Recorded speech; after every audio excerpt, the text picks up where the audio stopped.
Hello students, 12th economics की इस class में आप सभी का स्वागत है। हम अल्पकालीन व दीर्घकालीन उत्पादन फलन के विषय में पढ़ चुके हैं। आज के वीडियो में हम इन दोनों फलनों में क्या डिफरेंस होता है उसका अध्ययन करेंगे। तो अल्पकालीन और दीर्घकालीन उत्पादन फलन में अंतर। सबसे पहला अंतर यदि हम देखें तो अल्पकालीन उत्पादन फलन है वो किस में लागू होते हैं? अल्पकाल में।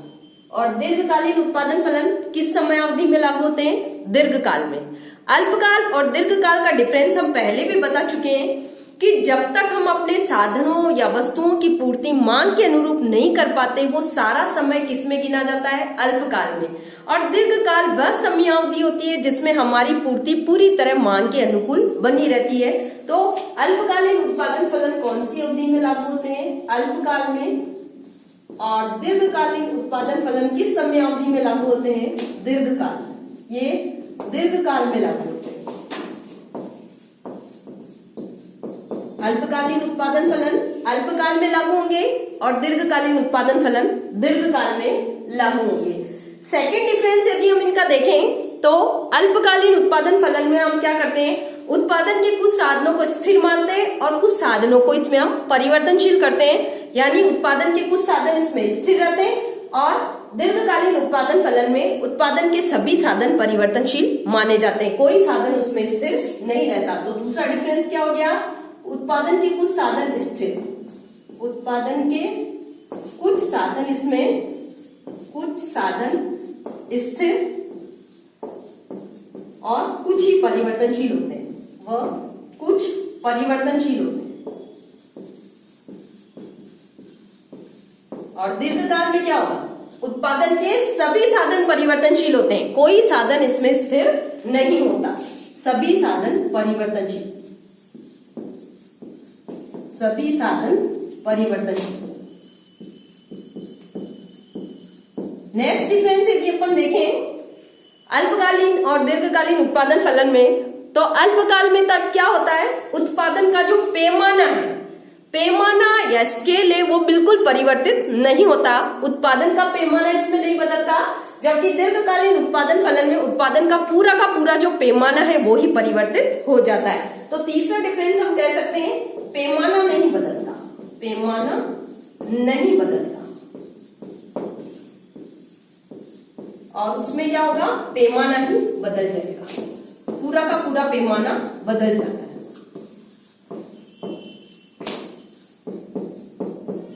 और एक लास्ट डिफरेंस यदि हम देखें तो हम कह सकते हैं अल्पकाल में हम उत्पादन के साधनों में समानुपातिक परिवर्तन नहीं कर सकते। जो अल्पकालीन उत्पादन फलन है उसके अंदर हम समानुपातिक परिवर्तन नहीं कर सकते उत्पादन के साधनों में, क्योंकि उत्पादन में कुछ साधन स्थिर रहते हैं और कुछ साधन परिवर्तनशील होते हैं। तो समानुपातिक परिवर्तन उत्पादन के साधनों में करना संभव नहीं होता। जबकि दीर्घकाल में उत्पादन के जितने भी साधन हैं उनमें हम समानुपातिक परिवर्तन कर सकते हैं। तो चौथा डिफरेंस क्या हो गया?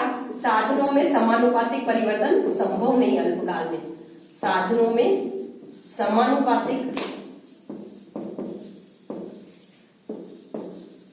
संभव नहीं।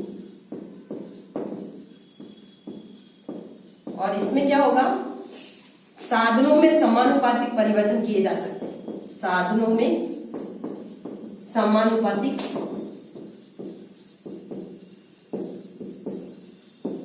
परिवर्तन कर सकते हैं, परिवर्तन कर सकते हैं।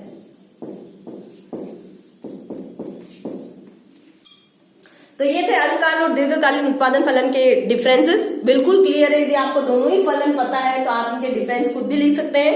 ये अल्पकाल में लागू होते हैं अल्पकालीन उत्पादन फलन, दीर्घकाल में लागू होते हैं दीर्घकालीन उत्पादन फलन। इसमें उत्पादन के कुछ साधन स्थिर और कुछ परिवर्तनशील माने जाते हैं। दीर्घकालीन उत्पादन फलन में सभी साधन परिवर्तनशील होंगे। इसमें उत्पादन का पैमाना नहीं बदलेगा, इसमें उत्पादन का पूरा पैमाना ही बदल जाएगा। अल्पकालीन उत्पादन फलन में हम सभी साधनों में एक ही अनुपात में या समानुपातिक परिवर्तन नहीं कर सकते, जबकि दीर्घकाल में हम सभी साधनों में समानुपातिक परिवर्तन ला सकते हैं। इसी पाठ में अब हमारा आगे वाला जो टॉपिक है कोप डगलस उत्पादन फलन क्या है। अगला टॉपिक है हमारा कोप डगलस उत्पादन फलन।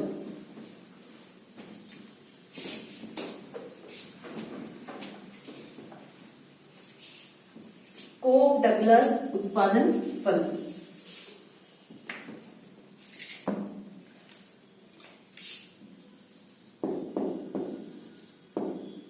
डगलस उत्पादन फलन।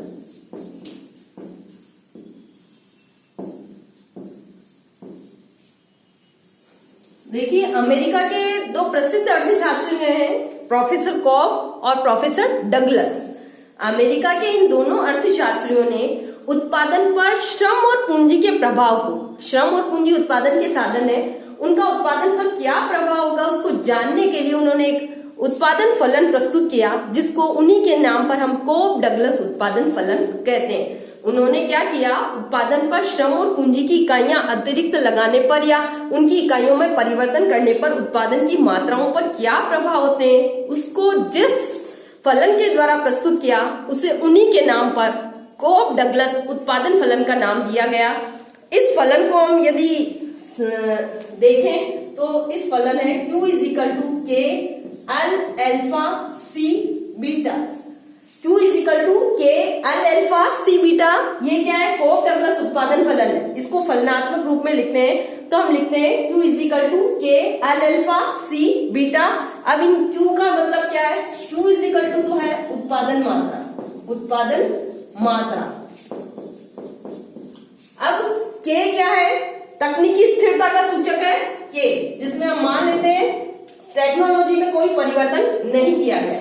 तकनीकी स्थिरता का सूचक है, तकनीकी स्थिरता का। L is equal to labour या श्रम की इकाइयां, श्रम की इकाइयां, और C क्या है, कैपिटल या पूंजी की इकाइयां, पूंजी की इकाइयां। और एल्फा और बीटा क्या है, धनात्मक स्थिरांक है। Alpha plus beta, alpha plus beta, ये क्या है, धनात्मक स्थिरांक।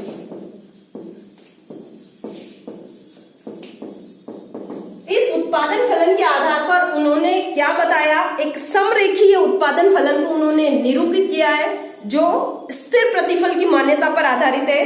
पैमाने के समता प्रतिफल की मान्यता पर आधारित ये उत्पादन फलन इस बात का सूचक है कि श्रम और पूंजी की साधनों में हम जिस मात्रा में परिवर्तन करेंगे हमारा उत्पादन उसी अनुपात में परिवर्तित हो जाएगा। इसीलिए हम कहते हैं कि ये जो कोप डगलस उत्पादन फलन है पैमाने के स्थिर प्रतिफल की मान्यता पर आधारित है और धनात्मक स्थिरांक के आधार पर ये सूचना देता है हमें कि यदि तकनीकी में हम कोई परिवर्तन न करें और पूंजी और श्रम की इकाइयों को हम जिस अनुपात में बढ़ाते हैं हमारा कुल उत्पादन भी उसी अनुपात में बढ़ जाएगा। यानी उत्पादन पर श्रम और पूंजी का प्रभाव स्थिर प्रतिफल की मान्यता पर आधारित है, जिसमें उत्पादन में उसी अनुपात में वृद्धि सूचित होती है जिस अनुपात में हमने साधन परिवर्तन किए हैं, या साधनों में परिवर्तन जिस अनुपात में किए जाते हैं कुल उत्पादन भी उसी अनुपात में परिवर्तित हो जाता है। यह उत्पादन फलन इस बात का सूचक है। तो आपको परीक्षा में जब प्रश्न आता है कि कोप डगलस उत्पादन फलन लिखिए तो आपको केवल यही लिखना है कि ये स्थिर प्रतिफल की मान्यता पर आधारित है और इसमें मान लिया जाता है कि श्रम और पूंजी की इकाइयों को हम जिस अनुपात में बदलते हैं हमारा कुल उत्पादन भी उसी अनुपात में परिवर्तित हो जाता है। Q is equal to K L alpha C beta, पैमाने के स्थिर प्रतिफल की मान्यता पर आधारित है ये उत्पादन फलन। अब नेक्स्ट हमारा इस पार्ट का जो लास्ट टॉपिक बनता है वो ये है उत्पादन फलनों के अध्ययन का क्या महत्व है, उत्पादन फलन हम क्यों पढ़ते हैं या उनको पढ़ने से हमें क्या क्या फायदे हैं। उत्पादन फलन के अध्ययन का महत्व, उत्पादन फलन के अध्ययन का महत्व।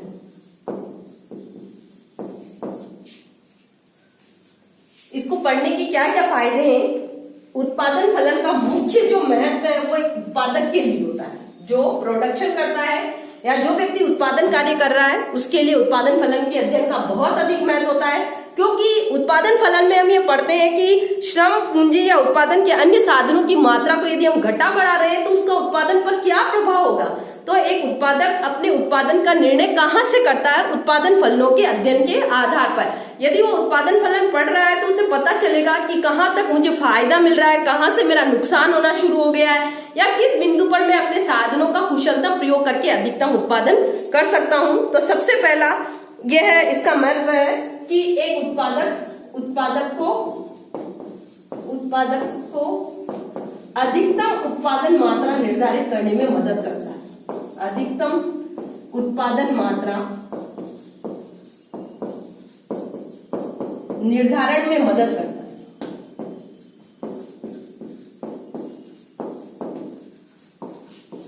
एक उत्पादक का उद्देश्य ही अधिकतम उत्पादन करना होता है। तो किस बिंदु तक वो उत्पादन कर सकता है या कितनी अधिक इकाइयां वो उत्पादित कर सकता है, इसका निर्णय वो कहां से लेता है? उत्पादन फलन के अध्ययन के आधार पर।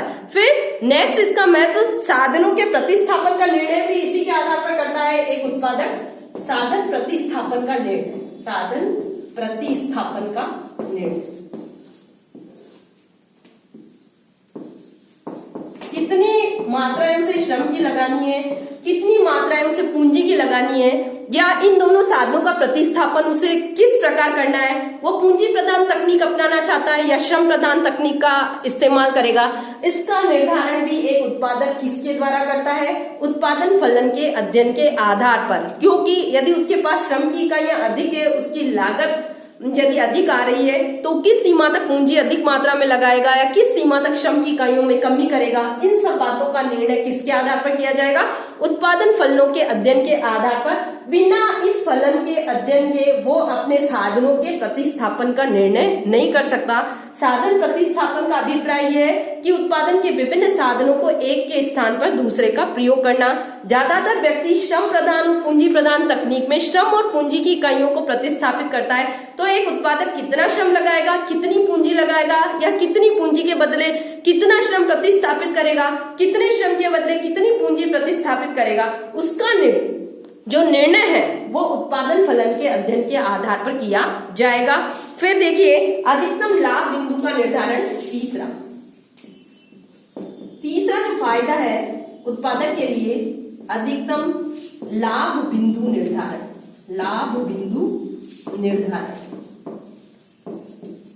एक उत्पादक का उद्देश्य होता है कम से कम लागत में अधिक से अधिक उत्पादन करना, तभी वो लाभ में रहेगा, अन्यथा उसे हानि होने का भय रहता है। और एक उत्पादक यदि उत्पादन करने की जोखिम उठा रहा है तो उसका उद्देश्य लाभ कमाना होता है, और लाभ कम मिलेगा जब उसकी लागत कम से कम आए और उसका उत्पादन अधिक से अधिक मात्रा में हो।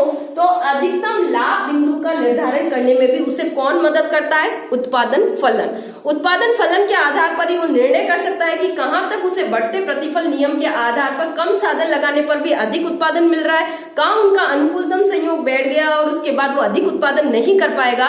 तो एक उत्पादक को अपने अधिकतम लाभ पॉइंट को ढूंढने में भी कौन मदद करते हैं? जो हमारे उत्पादन फलन है वो अल्पकालीन और दीर्घकालीन दोनों ही उत्पादन फलनों के अध्ययन से एक उत्पादक अधिकतम लाभ बिंदु का चयन कर सकता है। नेक्स्ट और अंतिम जो इसका महत्व है, साधनों के कुशलतम प्रयोग का निर्धारण।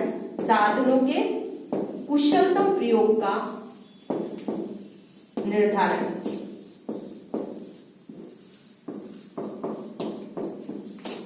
एक उत्पादक उत्पादन के साधनों का किस सीमा तक कुशलतम प्रयोग कर सकता है, क्योंकि यदि वो उनका अनुकूलतम प्रयोग नहीं करता है तो साधनों की बर्बादी भी होगी प्लस उत्पादक की लागत भी अधिक आएगी। तो साधनों के कुशलतम प्रयोग का बिंदु कौन सा वाला होगा? साधनों के कुशलतम प्रयोग करके वो अपना उत्पादन किस बिंदु पर अधिक से अधिक ला सकता है, इस बात का निर्धारण भी एक उत्पादक किसके अध्ययन के द्वारा करता है? उत्पादन फलन के अध्ययन के आधार पर। और इसी के आधार पर साधनों के कुशलतम प्रयोग करते हुए उनकी बर्बादी को रोकता है, साथ ही अपने कम लागत पर अधिकतम उत्पादन भी वो प्राप्त कर सकता है। तो ये थे उत्पादन फलन के अध्ययन का महत्व कि एक उत्पादक को अपने अधिकतम उत्पादन की मात्राएं निर्धारित करने में, साधनों के प्रतिस्थापन के निर्णय करने में, साधनों के कुशलतम प्रयोग का निर्धारण करने में और अपने स्वयं के लाभ बिंदु का चयन करने में भी उत्पादन फलन उत्पादक का सहयोग करते हैं। इसी के साथ हमारा ये जो चैप्टर नंबर 6 था उत्पादन फलन और उसकी अवधारणा, अल्पकालीन और दीर्घकालीन उत्पादन फलन क्या होते हैं, ये खत्म होता है। यदि आपको कोई दिक्कत है तो आप मेरे व्हाट्सएप नंबर पर कॉल करें। Thank you.